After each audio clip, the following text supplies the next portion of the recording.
Good morning, everyone. I hope you can all hear me loud and clear. My name is Stephen Cole, and I'm very honoured to be your moderator for today's webinar, which is entitled, Will Global Transport Fuel Consumption Take the Biggest Hit Post-Covid-19, supported by the Al-Attiyah Foundation in partnership with Refinitiv. The Al-Attiyah Foundation is an independent think tank aiming to provide robust and practical knowledge and insights on global energy and sustainable development topics and communicate these for the benefit of the Foundation's members and community. And I have enjoyed a relationship with the Foundation for a few years now, and it's been extremely constructive. Before we start this session, just a few housekeeping rules. For any technical issues during this webinar, you can click on the chat bubble. So have a look where that is, type your concern, and one of the admin team will assist you. They really are very good. Please click on the three horizontal buttons next to the red X mark to activate the Q&A and poll window on your screen. For any questions for the speaker, you can click on the Q&A tag. You can see it there on your screen, possibly on the right-hand side, and direct the question to me, Stephen, who will be on your screen as the presenter. Please note, I have to say, in the interest of time, this is a really interesting subject today, and there are bound to be lots of interest.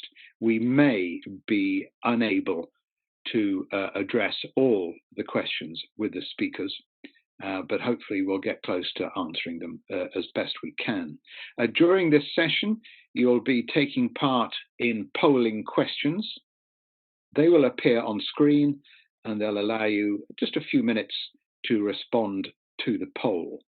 Now, the recording of this session will be circulated to all attendees after this webinar has ended. And I expect we should be on air, we should be going for about an hour.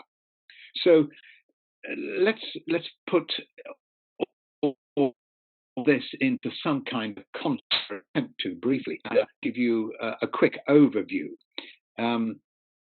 As we all know, long-haul aviation and transport activity have been both sources of demand growth in recent years. Together, these industries account for almost 60% of global oil demand. That's according to the International Energy Review, which was released.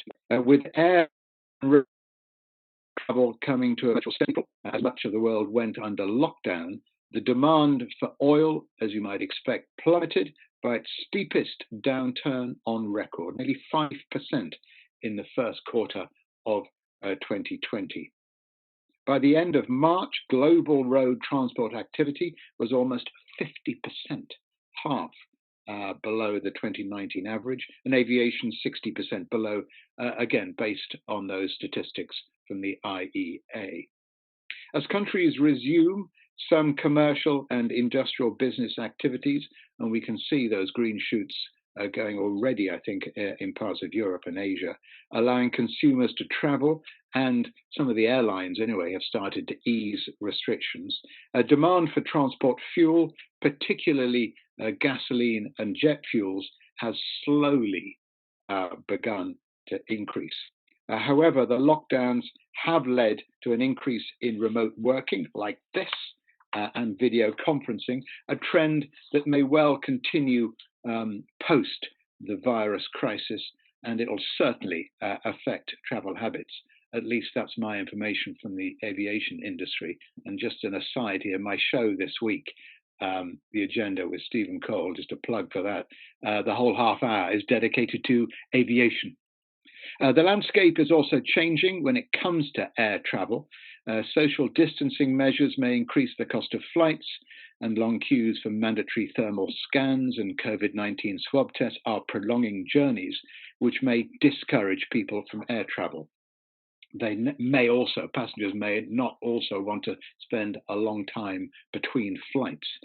In this webinar, we'll discuss the future of energy, transport, and travel, and the interplay between these industries in light of COVID-19. We'll also be analysing the changing consumer behaviours towards travel and transportation as the world gears up to ease lockdown restrictions. So let me introduce our speakers for this session. We have with us John Simlett. John is Global Leader Future of Mobility at Ernst & Young LLP. John concentrates on mobility and strategy assignments, and he's worked extensively in the automotive, financial services, energy, government, and oil sectors. John's also been heavily involved in advising on a wide range of strategy issues for car manufacturers and has particular knowledge of the mobility arena and a deep understanding of customer and behavioral economics. Marcus Willand is a partner at MHP. Marcus helps his clients to anticipate and leverage the evolutionary and disruptive forces in mobility. Focus areas around the 4 mega trends: connected, autonomous, serviced, electric are mobility and energy concepts in cities, a platform-based mobility as a service, as well as the digitalization of transport chains. Paul Stevens is a distinguished fellow at Chatham House, having first joined the Institute in 2008. He's published extensively on energy economics, the international petroleum industry, economic development issues, and the political economy of the Gulf. He also works as a consultant for many companies and governments. In March 2009, he was presented with the OPEC Award in recognition of his outstanding work in the field of oil and energy research. So a very distinguished group of speakers here. Before we move on to the first panel session, we would like to ask all our attendees our first poll question, and that is, which transport sector do you think will be most impacted post-COVID-19? Airlines, public transport, cruise lines, or cars?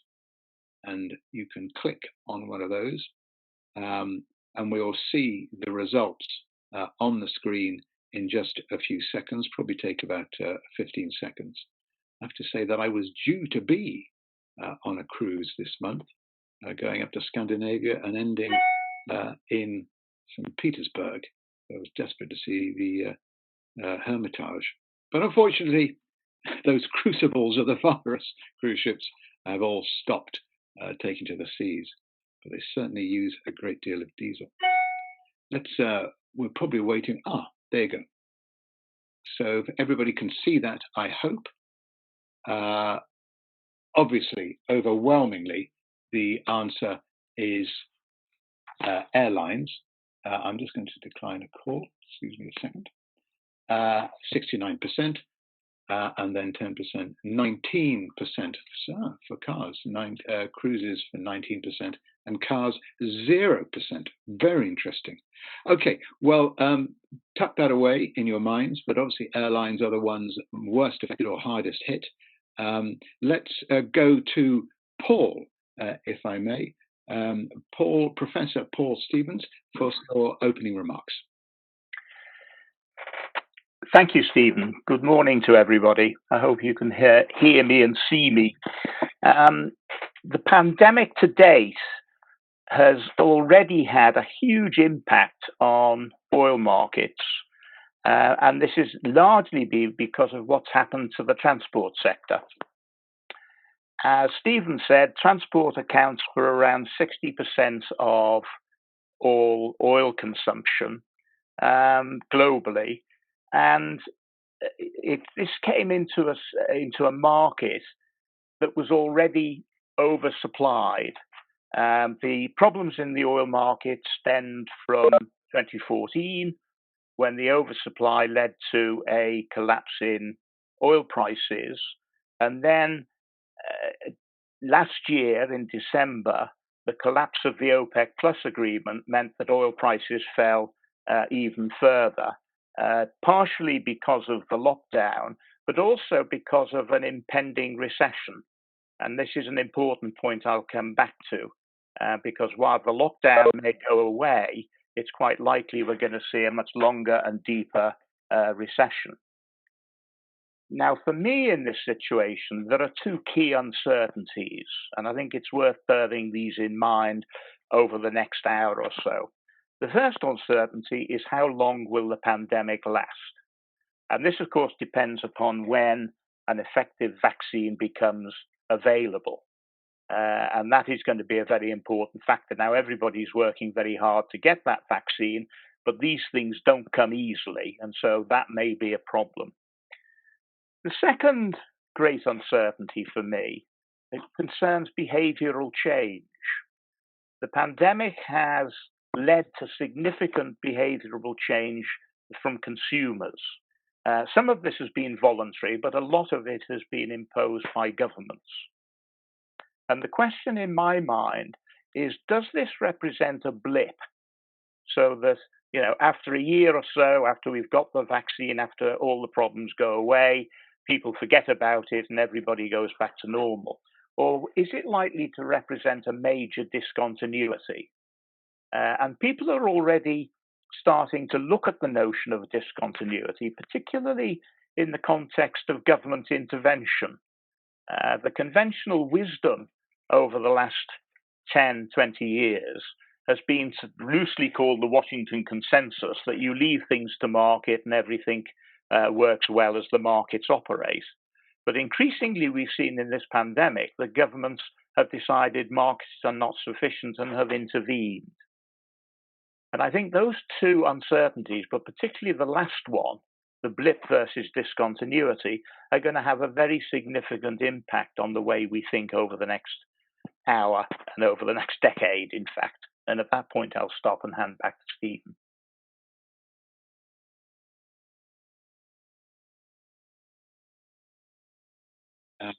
I admit that some people are saying to me, only the ones with state bailouts will continue in this market, and some of the ones I have very big problems. But that's for later. Thank you for those remarks. John, let's move on to you, John Simlett, Global Leader, and ask you for a short presentation. Hi, Stephen. Thank you for that. Good morning, everybody. I suppose following on from Paul's insightful comments, then the question really with the mobility market is moving up, or is it actually going to slow down over the period? And we equally see that we've got quite a lot of consumer change, and it's this consumer behaviour change which is affecting all aspects, if you like, of their life. So whether we're looking at their working life, so the way that they buy, the decline in business travel, decline in private vehicle use, or the increase in private vehicle use over shared mobility, through to the way that long distance travel and obviously air travel will work in the future, and e-commerce. So for us, it's really how the patterns of travel are likely to change, the type of travel that will be undertaken or not undertaken in the future, and the volume of travel are all likely to change, certainly in the short, medium term, if not in the longer term. And it'll also have a consequence, we believe, on the mix, if you like, of mobility that we'll see. If we look at the mix, what we've seen certainly on the left-hand side, and this also goes to government intervention, etc., is consumers and people travelling to work, etc., being thoroughly discouraged to use public transport and only to use it when necessary. And in its place, they are pushing micromobility, whether that's in the form of electric bikes or conventional bikes or whatever, or even walking as a health substitute. Shared mobility equally seems to have taken a hit, with certainly mobility startups witnessing kind of funding constraints and really the provision there. So we think that it's really around reshape and reconfiguration in terms of transport and shared mobility. Whereas on private car usage, we are expecting to see increased private car usage in the short term, and therefore increased private car acquisition. But along with that is much more of a sustainability conscience, if you like. And we think that the medium term or the short to medium term could see a decline in sales, mainly due to income and economic uncertainty affecting consumers' purchase behaviour. Micromobility was obviously affected, but we're likely to witness demand resumption, we think, due to consumers choosing this now over other forms of public transport, or choosing it as part of the journey mix that they make, and the way that they actually move around, certainly in the urban environment. And obviously last mile delivery, we've seen the upsurge in that as people take to online shopping, and online shopping in general, having been forced to do it, and whether their behaviours will rebound, and if they do rebound, in what sectors, we think is still a question mark. What do we see, therefore, in terms of vehicle ownership in the future? We think that in the States, we will see a demand revival led by SUVs, partially fueled by the fuel price in the US, and also the attitude they have to SUVs as multi-purpose vehicles, etc. So also kind of falling in with the reduction in income, etc. But still, demand will decline over the short period.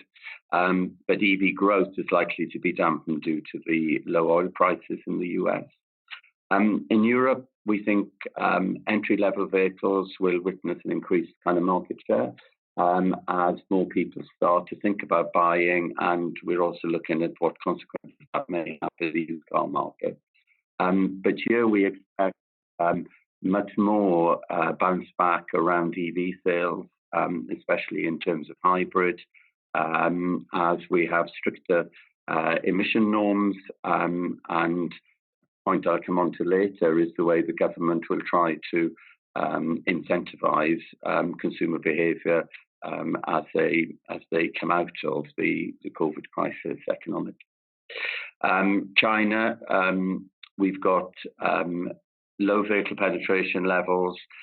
We think, and we are seeing, a faster return to sales there, again led by entry-level vehicles. And China's already taken the stance to hold its NEV incentives, and this we think will aid EV demand and might even increase the mix of EV over the short term. So we've also got kind of other factors, if you like, influencing it around the kind of key demand factors with unemployment, disposable income becoming an issue. We also are looking at potential de-urbanization. So, you know, we've heard from the property market, etc., that they're expecting a bit of a shift away from the cities. People now asking for homes that have definitely got home offices in them and gardens, and the ability to move out of the city as work patterns are likely to shift. And again, back to the whole change in consumer behaviour as a big driver there. Similarly, supply, certainly in the short term, we've got issues already in terms of supply chains restarting, etc., and that will also affect demand for cars at the end of the year. So our forecast suggests that light vehicle sales volumes will really only recover in around 2025. We see a big hit, obviously, in 2020. And we see, 2025 coming back to around 4%, which normally would mean that it'll be probably the levels that we would expect in terms of pre-COVID demand forecast.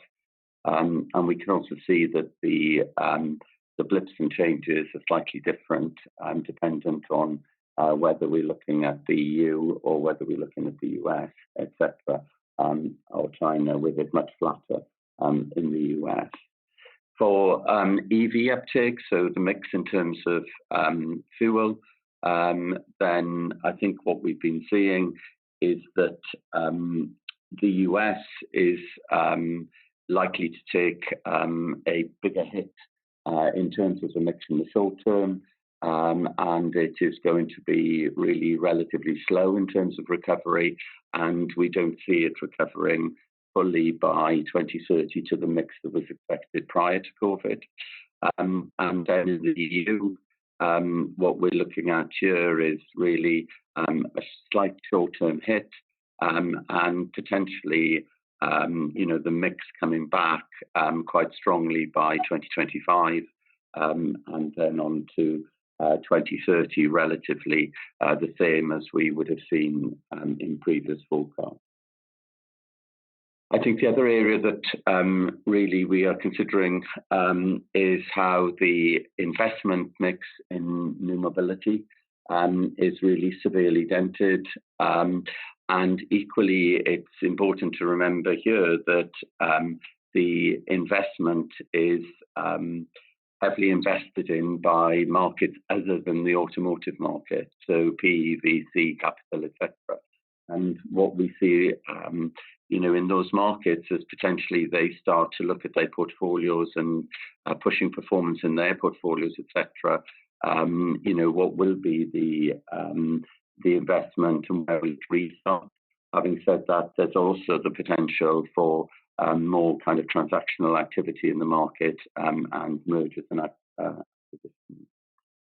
So we think that potentially the future would be dependent on the way that governments and cities respond, especially in terms of the way that they think about future regulation and their stance on that following the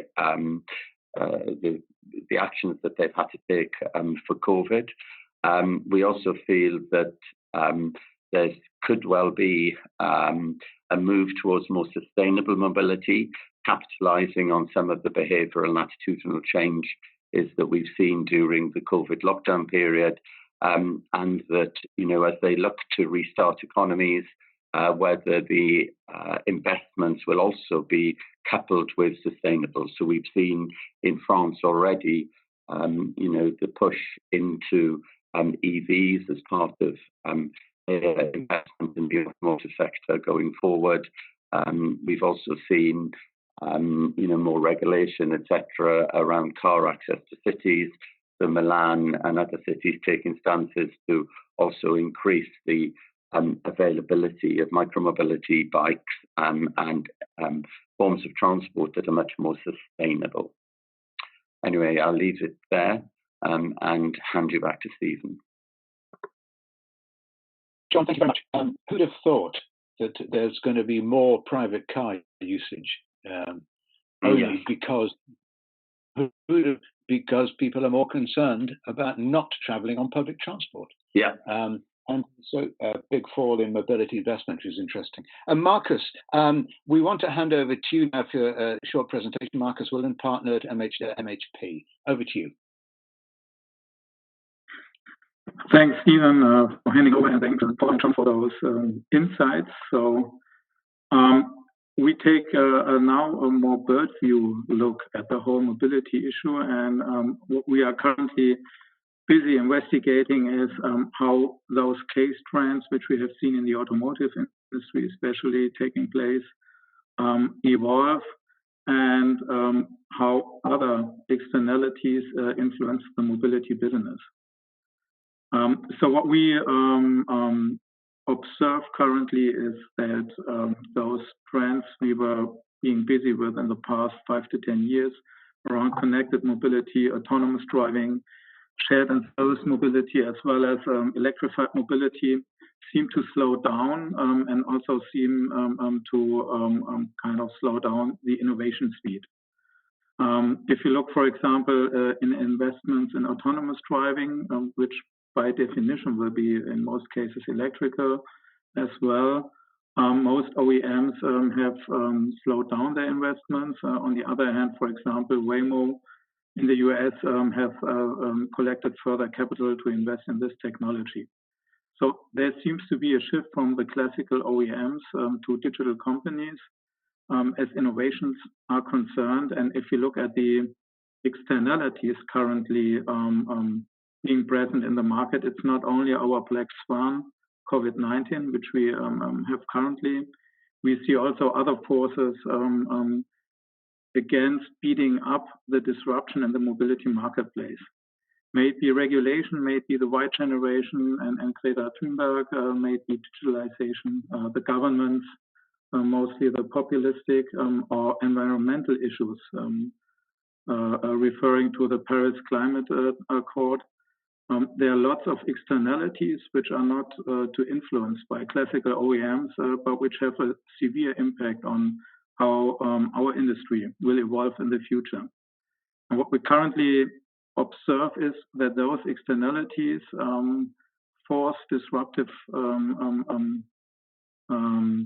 changes, not only in our industry, but if we look in our whole supply chain.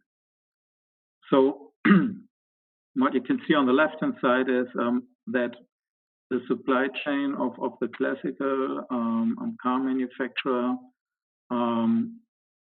gets kind of attacked by other entrants to the market, and we more closely connect in the future to all our suppliers, maybe for optical systems, for autonomous driving, maybe for batteries, for electrical mobility, and so on and so on. So the connection to those supplying units will be much closer in the future, and also their share in the supply chain will be much bigger.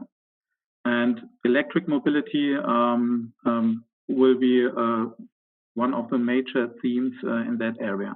And if you go to the right, after the vehicle is in the market, we see even more new entrants to the marketplace if we talk about mobility. It starts with tourism, it's private transport providers.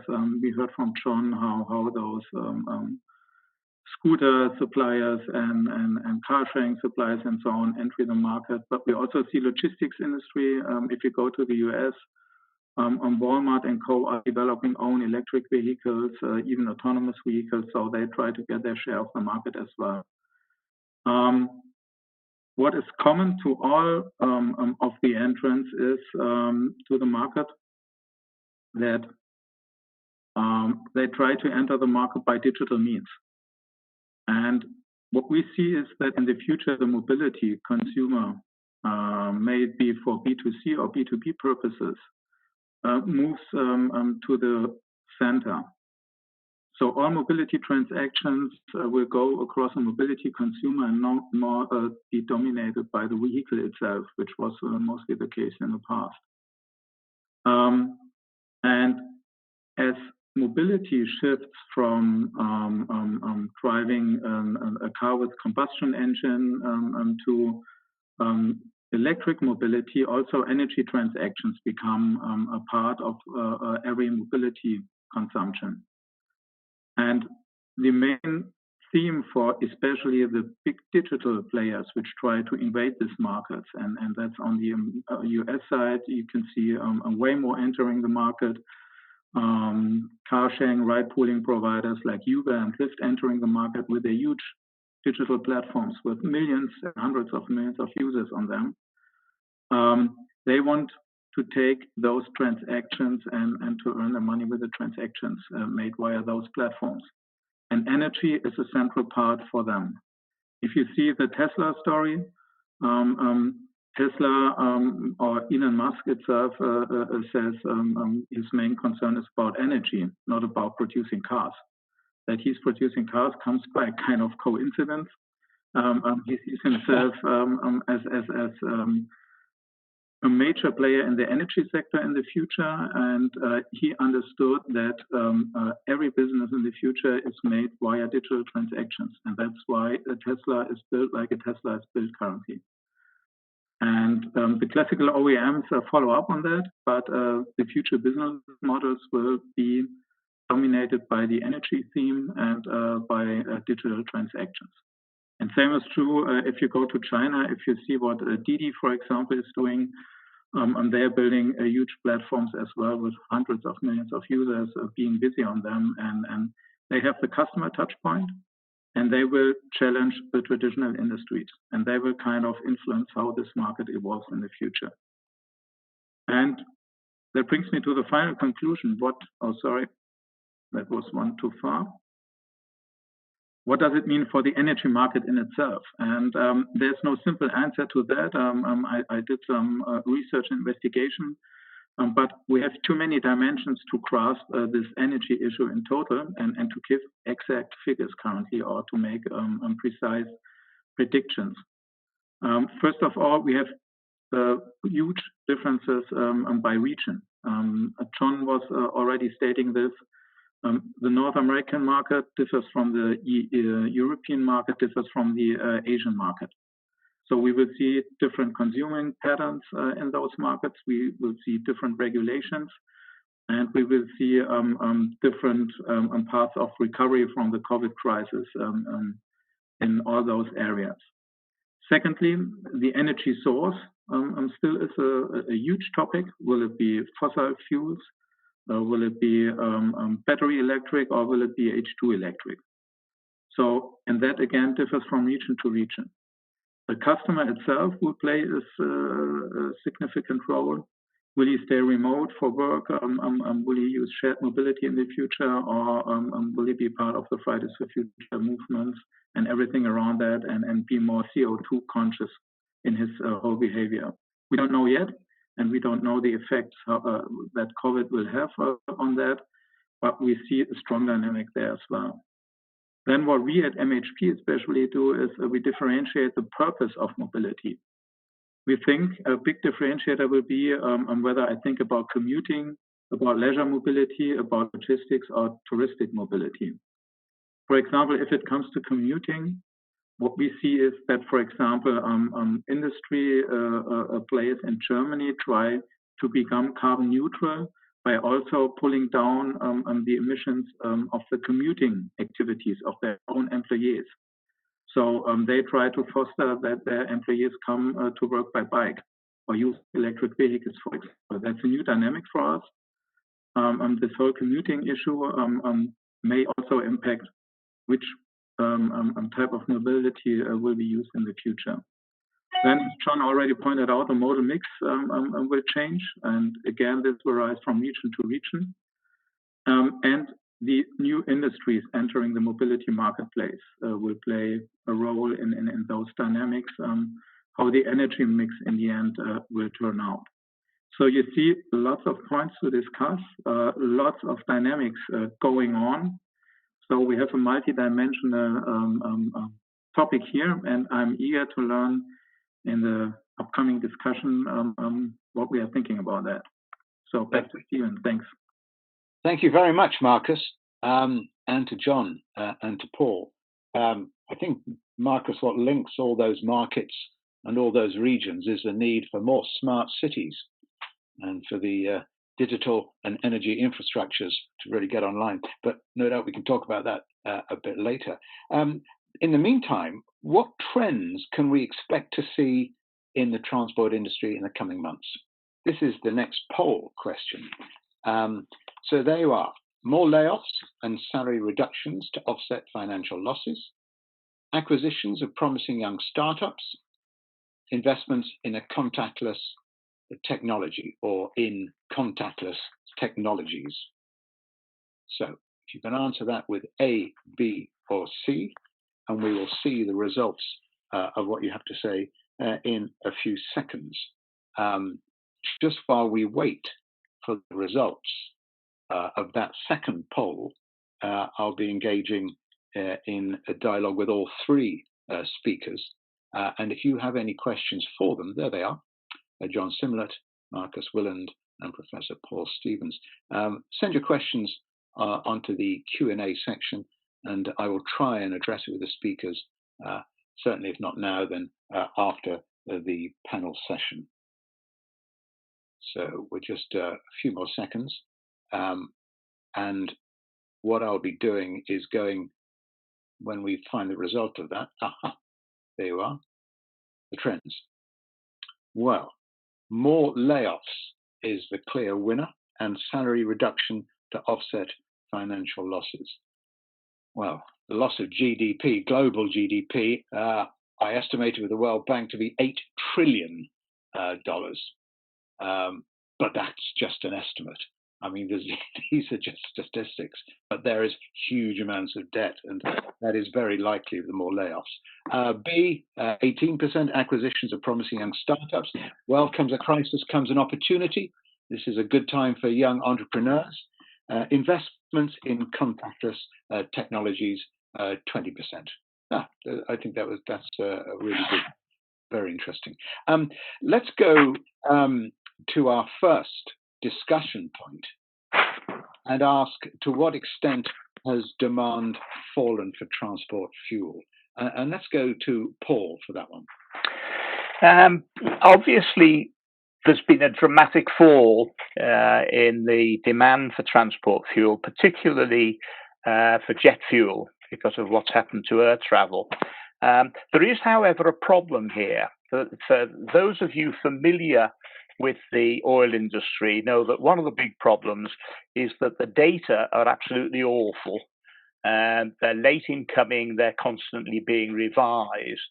And so it's going to be some time before you can put any sensible numbers on it, beyond simply saying that there has been a dramatic fall in energy use in the transport sector, as I say, particularly with jet fuel.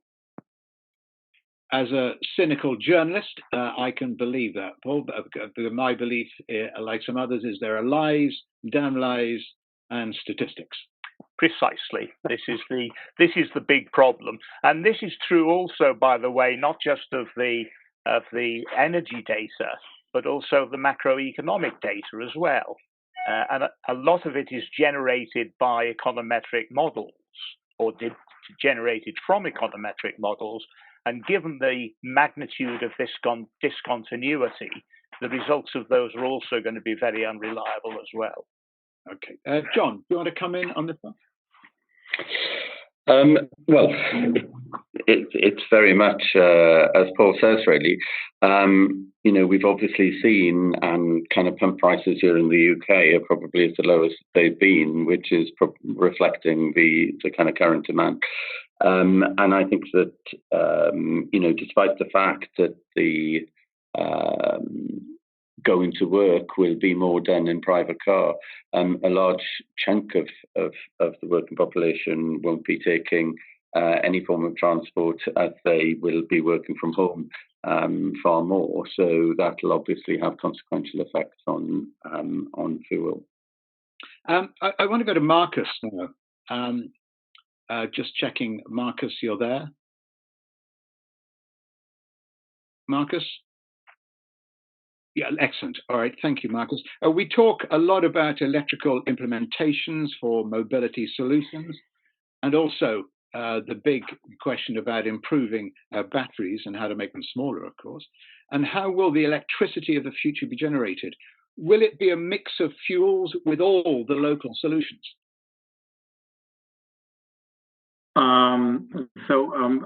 Yes, kind of. It will be a mix of all the fuels, but the interesting part is how it will turn out. So what we see, according to current forecast, is that the whole energy demand worldwide, globally, will fall by roughly 5% this year. Being the renewables the winner, because renewable energy is produced anyway. The sun is shining, the wind is blowing. So that remains intact, but we see a decline in all the other forms of energy produced worldwide. If we look more on the mobility industry, what is predicted is that I think with COVID, as far as electricity is concerned, the impact will be too hard, because the overall share of electric mobility in the global electricity demand is currently only roughly around 2%. And that's about to increase until 2040 to about 10%. So I think that has no major impact on the COVID crisis on the electricity demand currently. Okay. But in any case, as the Paris Climate Agreement is in place, what we see is that all companies, as I already stated, are really eager to become carbon neutral within the next decade. And so they are taking hands on every part of their supply chain and try to eliminate the CO2 emitting technologies and mobility. So what we see here, the Tesla example I already made, and that's one point. Another thing very popular in Europe, for example, is the prosumer topic that a private person can become a sole producer of his own electricity. And so with photovoltaic technologies, for example. So we see here a movement in the market that prosumers also become players, but also new companies entering the market, as I pointed out, like public transport companies, private transport companies who try to get their foot in the market. As you can see, the OEMs, for example, are founding own electricity daughter companies. Volkswagen, our mother company, did that. The Electric Life company called Ally. And so an OEM will become also a producer of electricity in the future. There will be many sources. We see a further rise of renewables in the future. And we see also strong demand growth for renewables and electricity overall in the future. Let me ask you this, Marcus, and I'll put the same question to Paul. If we're serious about climate change, as some countries are, some countries aren't, and using fossil fuels, when do you see carbon capture being commercially viable? Does it require a steep carbon tax? So, Paul, you maybe I start. Okay, I'll pick up on that. CCS technology has been around for a long time. The problem with it is quite simply the economics of it are not attractive. And to get round that, and certainly CCS would be the solution to many, many problems, you're going to need a carbon tax. The problem with getting a carbon tax is, first of all, it's going to have to be quite a steep carbon tax to make an impact. But at the same time, it's also going to have to be done internationally. Everyone's going to have to do it at the same time. Otherwise, you get into problems of export competitiveness. And this is going to be particularly important as we go forward, because it's quite conceivable that one of the consequences of the COVID pandemic is that we're going to see trade wars and a reduction in international trade. But you're going to need that carbon price to make it happen, unless, and this is always a possibility, there is some sort of a breakthrough in the technology. But as I say, the technology has been around for a long time, and it's basically just the economics of it that prevent it from coming into play. And if you look at most of the energy forecasts for the future, a lot of them are assuming that carbon capture and storage is going to be in place. And yet I can see very little justification for that view of the future. Okay, thanks, Paul. Marcus, I started to put the question to you as well, but I wanted to sort of change it now, Marcus, and bring in hydrogen. Blue, green, or indeed any color. Is that a viable transportation fuel? Okay. First of all, according to CCS technologies, I think there's not too much to add to what Paul pointed out, and we currently see only a very few appliances where CCS economically makes sense. And if it's not accompanied by regulations and taxes, we don't see this market evolving. And even if it evolves, it will not play a major role in the future. If we go to a hydrogen generated electricity, we have the same concerns. I think there are lots of advantages to hydrogen. for the use in the transport industry, but there is one major or two major shortfalls. The one is the cost, and the second is the efficiency. So we at Volkswagen investigated this, and we see that, for example, using renewable electricity for our electric vehicles has an efficiency which is roughly around 75 to 80%. So we lose only 20 to 25% of the energy from the point where it's produced, where it's then consumed in the car. If you look at the same for hydrogen, for example, for a passenger car, the loss in efficiency is nearly 2/3 overall, and that equals to higher costs. Not to mention the higher cost in producing and the higher energy input needed for producing the hydrogen itself in its dense form, which is needed for transporting solutions. There may be a market for long distance transports and larger vehicles, because then the economies of battery electric vehicles do not work anymore. To move a truck around with huge batteries makes it too heavy, and the charging times would be much too long. So there might be a market for hydrogen fueled electric mobility in the future in this area. But if we take at COVID, it doesn't make, I think, any difference. That's a more long-term development, which will happen in the next 10 to 20 years. Yeah, I think that's the right observation. John Simlett, a couple of questions to you. What do you think, John, is going to be the new norm for consumers' transport during COVID-19 and post-COVID-19? And will their behavior change? So certainly we see behavior beginning to change. Any of the research that we've been doing with consumers at the moment is indicating that, certainly in the release period, if you like, now, they have health, they have personal security and at the top of their lists, etc., even beyond cost of transport. We think that certainly for a number, the working at home and the therefore change in mobility patterns around work and leisure is likely to occur. And they seem to be indicating that. And we're about to go out with a large global survey to look purely at these aspects.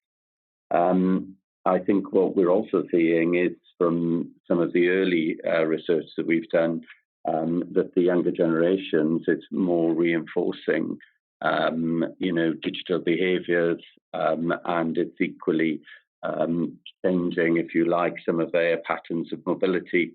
And it's also looking at how they may or may not want to use, buy or consume vehicles in the future. Yeah, so it's really having a big impact on it. I like that, because we are, as a panel, as a speaker, sort of a certain generation. Yeah. I'm probably the oldest one here. But the younger generation, how are they going to get to work? Are they going to go to work? Are they going to stay at home?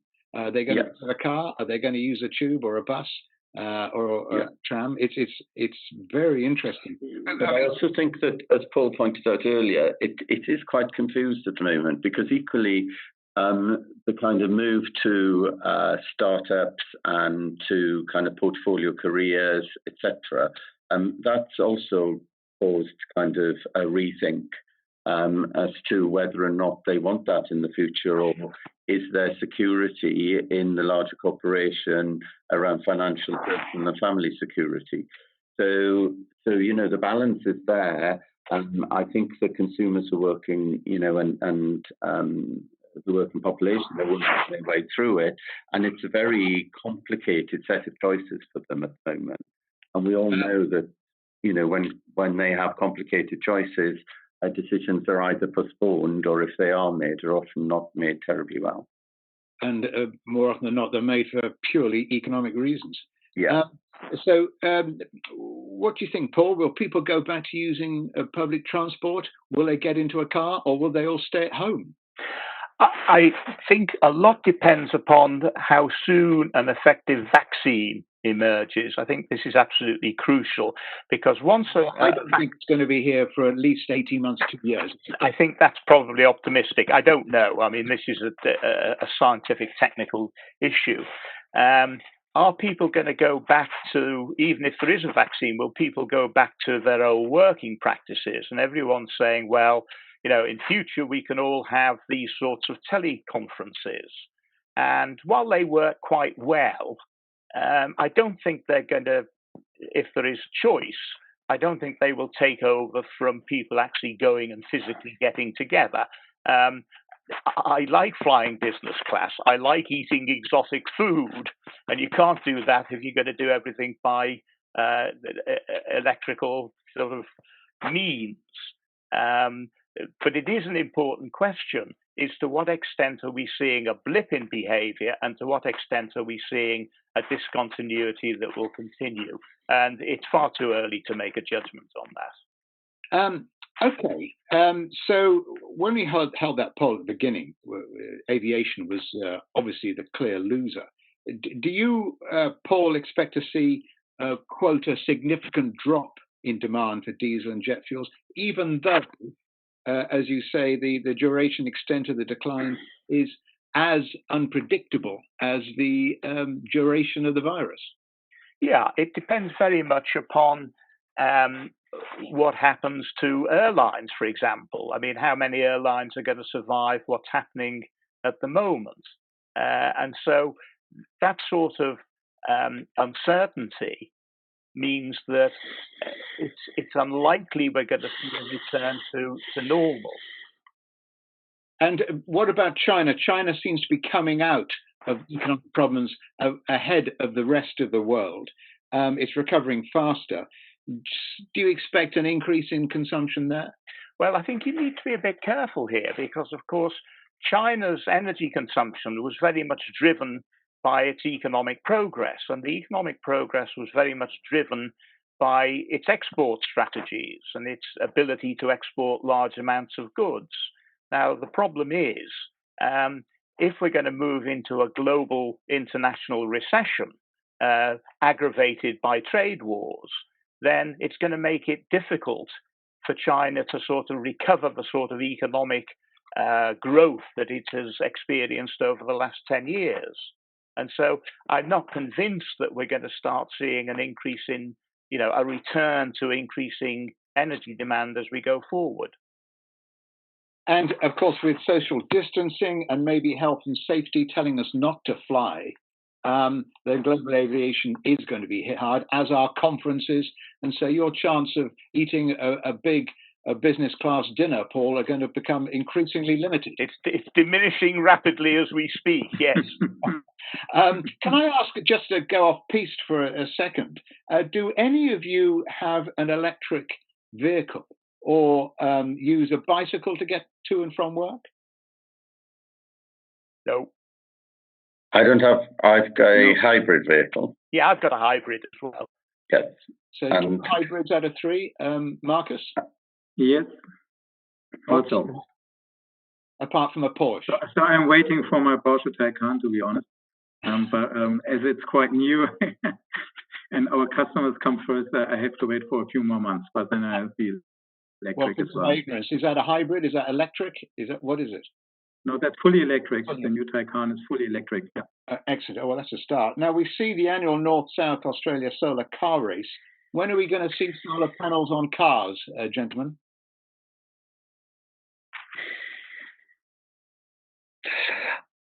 I think it's been tried, and they did try using sunroofs in the early days, or kind of glass panel, glass roofs.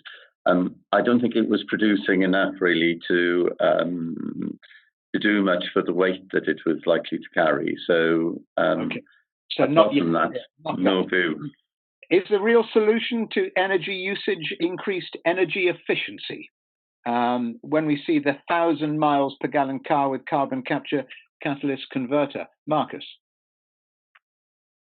That's a good question, but I think energy efficiency may be one puzzle piece, but not the final solution. I think we need, in any case, to shift to renewables. Our industry is fully on the way towards this direction. And as we said, battery electric vehicles to us currently seem to be the most efficient way to come from A to B. So our bet goes on this.